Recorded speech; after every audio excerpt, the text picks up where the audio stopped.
There exists the feeling that ABBA couldn't stop producing songs that were sadder and sadder every time from the LP The Visitors onwards. This feeling is just a feeling. If we analyze the works of the band from May 1982, month in which they reunited to record after the melancholic LP mentioned, we find sessions in which they recorded, in chronological order, You Owe Me One, a joyful song that took them back to 1975, Just Like That, a ballad whose lyrics talked about a love gone wrong, but without any sadness, I Am the City, a pop piece to dance, Cassandra, a soft folk based upon a character from the Greek mythology, and Under Attack, another song that took them back to the 70s mood. It wasn't until the end of this sequence that the Aching, The Day Before You Came, was recorded in August 1982. Head Over Heels, released as a single in March of that same year, had received a shy reception and was already known by its release in the recent studio album. It was as if the long-awaited new ABBA single, A Day Before You Came, would have been the actual follow-up to One of Us and the obscure The Visitors. And The Day Before You Came was sad as well, and had few points in favor as a potential hit single. It was unusually long, the second longest ABBA song after Eagle. It forgot about the classic pop structure versus chorus verses. Its instrumentation was predominantly electronic. It was sung by an Agnetha that left aside her voice's abilities to perform the role of a common woman, switching clearly separated with the Frida who sang one of the gauntest vocal melodies. But it was one of the best works by the group, if not the best. So proud were they of it that they dared to despise every marketing rule and release this as a single. On top of all this, the video clip didn't show the group until the end. Agnetha was the main protagonist, who seduced a stranger in the train and let herself be seduced by him. So, A Day Before You Came, single that promoted the compilation The Singles the first 10 years, and which was included in it, failed to reach the charts almost all over the world, and achieved only a humble 32nd place in UK, where ABBA was beloved. No ABBA single had achieved so little since so long, in 1974 onwards. The truth is that the record buyers in general were becoming a little disinterested in ABBA. Maybe because it belonged to a generation that didn't domain the pop market anymore. Maybe because it belonged to another decade. That lack of interest coincided with the change of mood of the group's music and, above all, the lyrics. The Visitors had achieved number one in many countries, UK included, and the single One of Us reached number 3 in that country. But the follow-up single, Head Over Heels, couldn't reach the top 10 in almost any country, and The Visitors was the ABBA LP that descended faster from number 1 than any other previous LP. It is remarkable as well how the lack of interest in the group's music after its lyrical maturity and musical change coincided with the lack of interest of the group in itself in promoting their new material. No more tours, a few TV appearances. Maybe the low sale figures was only an answer to the tiredness of the members of ABBA and their lack of energy to make projects as a foursome. There were other projects that helped to build the image of the group on the dead route. When The Day Before You Came was released, Frida had already a solo album, produced nothing more and nothing less than by Phil Collins. Benny and Bjorn were talking about a musical project to be composed together with nothing more nothing less than Tim Rice, and Agnetha expressed her desires of releasing an English solo album. The fans could be loyal to the group against all odds, but they could perceive better than anyone, in all these signs, a certain smell of a near end.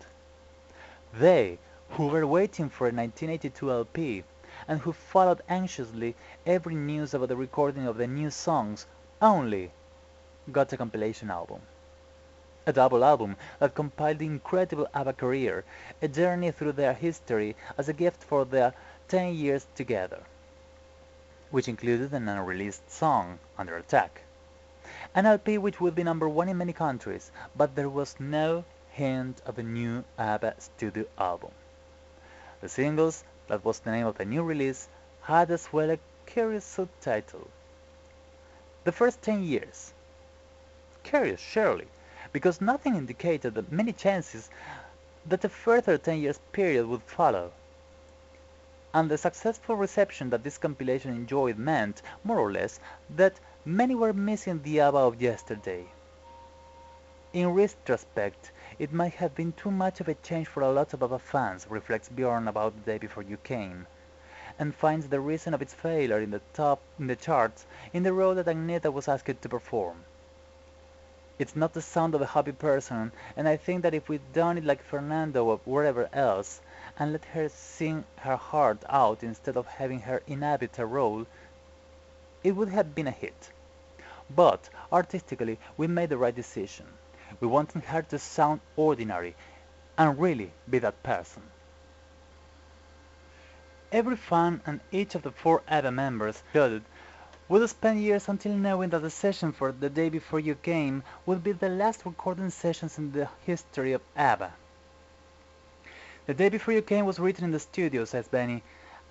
I had a fragment of a song, and since we had no other song to work with at this point, we made it into a complete composition. The only instruments on the recording are synthesizers and a drum machine, except for a snare drum played by Egg Sundqvist, recorded on this day. Then we made overdubs onto that, but deliberately tried to keep it simple, so that it wouldn't be over-arranged. So it was.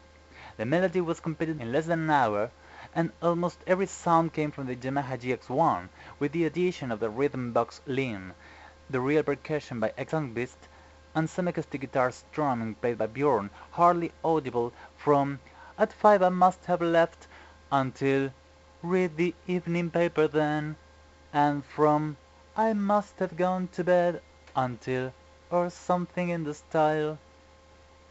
Recently, a Moog synthesizer was added to the list. The flute imitation sounds sampled, repeated as programmed sequence all through the song, but it is in fact a mini Moog that marks an intro which Benny describes as a little nervous and threatening. Today, he's not satisfied with the austere sound for a song that has a lot of feeling, as Benny puts it, and expresses his desire of recording it again himself or someone else.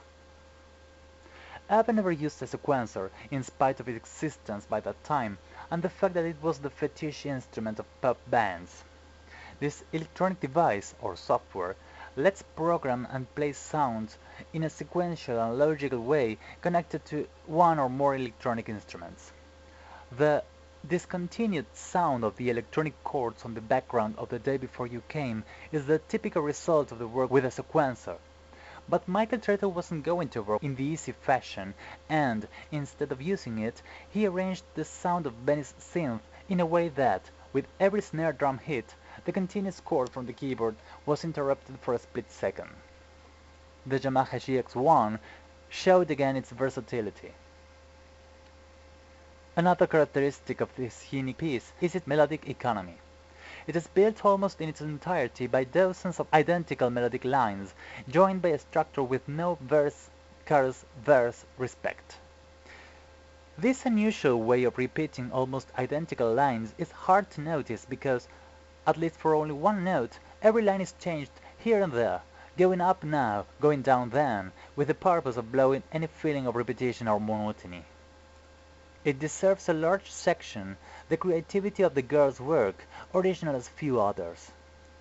Frida herself composed the obbligato melody of opera reminiscence, which he sings in the instrumental sections. A little falsetto here, a little vibrato there. In that chant, she seems to cry the desperation of the shattering routine that Agneta sings. It's remarkable the distance between the two singers. There is no other ABBA song in which the two girls have so different roles. Agneta sings alone all the lyrics in the first part, with no harmony added, and this stresses the loneliness of the protagonist. In the second and third part, there are some soft harmonies without lyrics. Frida will be, in Agneta's poses, like a spectator who will express the protagonist's pain also in a solitary way. Towards the end of the song, Benny will copy her taunt on the GX1, adding some robot-like effect during a brief while before taking over the fade-out with an orchestral performance of symphonic mood. "I like the song very much and I like the lyric," tells Benny.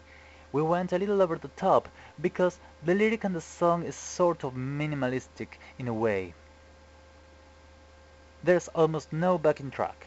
We wanted Agneta to be ordinary and not use her singing abilities in order to act like an ordinary woman in the suburbs. I think it was the mistake, because if you want to act a role in a song, you don't necessarily have to underuse your ability as a singer." Bjorn is a little acid about the reaction of the critics of that time, who thought as if they had never listened Agneta singing before. "She got told off by the critics for being a bad singer, poor thing," he says. "But that's how we wanted her to sing it, because we were drifting into a theatrical kind of music even then." Agneta herself was interested in acting by that time, and she would indeed act a role for Raskenstam, premiered in 1983. That's why the task that she was asked to do made her very happy. Not forget the fact that the topic of the daily life of a suburb woman was linked to her interest of living as a home woman instead of as a pop star. If the petition made to Agneta was to underuse her singing abilities in order to sound as a common human, what we hear is that she simply ignored that petition. Only through her singing ability she can be in tune now, she can make a false start then, or going out of tune as little as possible for not producing a bad sensation in the listener. She can make us suspect that she is crying. Agneta walks on the edge, defying the limits between her excellent gifts as a singer and the possibility of provoking audible strangeness. The result is an amazing balance and a brilliant performance of a role. A balance which matches brilliantly with Bjorn's lyrics, for many the best that he wrote for ABBA. Almost the whole story is limited to a list of actions done in a common day, told in first person by a lonely woman. The routine that is narrated is shivering, but it is worst indeed by a little grammatical detail of an ingenious Bjorn. Agneta doesn't tell us, "I left my house at 8," or "I read the morning paper going into town," or "I lit myself a cigarette at 2:30. She tells, "I must have left," or "I must have read," or "I must have lit." The actions that she does are so predictable and mechanical, they are done with such inertia, that she even doesn't realize that what she is doing. That's why she hesitates. The "I must have done" instead of "I did." Agneta works in an editorial, at a desk. She faces every morning the morning papers that she has to sign as a robot. She has lunch with the same people every day. She doesn't let herself show her sadness. She has dinner alone. A matter of routine, she sings, twisting her voice full of grief. "I've done it ever since I finished school." And the word "school" falls in a grimace of uncontrollable crying, in tune with that confession about a gloomy existence which nobody would ever wish for oneself. The tune is narrative in itself and relentless, says Bjorn. That almost monotonous quality made me think of this girl who was living in a sort of gloominess and is now back in that same sense of gloom. "If you just read them, they're not sad at all," says Benny. "But the message of the music is truly sad, and that's what's nice about it." Bjorn scattered the lyrics with words related to someone's ordinary life: train, Chinese food, TV, words that embellished already other ABBA songs of that time, for instance, Just Like That, and that would be his favorite ones to depict the ups and downs of an ordinary woman, as he would do onwards on his work for other artists in the theater. Sadly, the mention of Dallas puts The Day Before You Came in an 80s time capsule. The mention of Marilyn French was a wink. What the protagonist reads when she goes to bed is the most recent work of a writer who denounced men's oppression on women.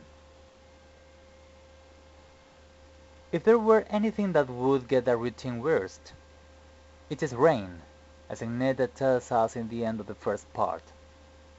After a couple of minutes, reaching the end of the song and thinking that maybe we could have forgotten those words, Björn delivers the Coup de Grace. Reaching the song's climax, after keyboard's essence in symphonic mood, Agneta turns the light off, cuddles up, and hears the sound of rain rattling on the roof.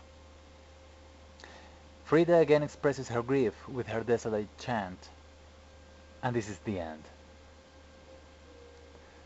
"We were really obscure," says Benny. But Björn still seems to enjoy a lot his creation and smiles in an enigmatic way when he analyzes the lyrics. All this happened the day before somebody came into Agneta's life. And then? There was any better future for her? Did her life get hope, color, joy? What happened the day after that person came? When I started writing the lyrics, remembers Björn, I already knew that the melody was such that from a technical point of view, they had to be constructed so that they would lead that to the day before you came place in the melody. Then, when I got the idea for a theme, I wrote down all the everyday incidents and things I could think of that would happen to someone living a routine kind of life. It was very difficult from a programmatical point of view to get it all fit together because it would have all to be logical. There were no place for hitches.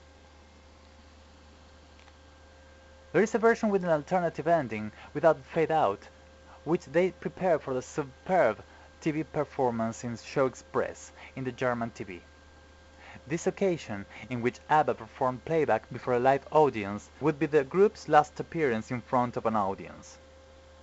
It was recorded on November 11, 1982.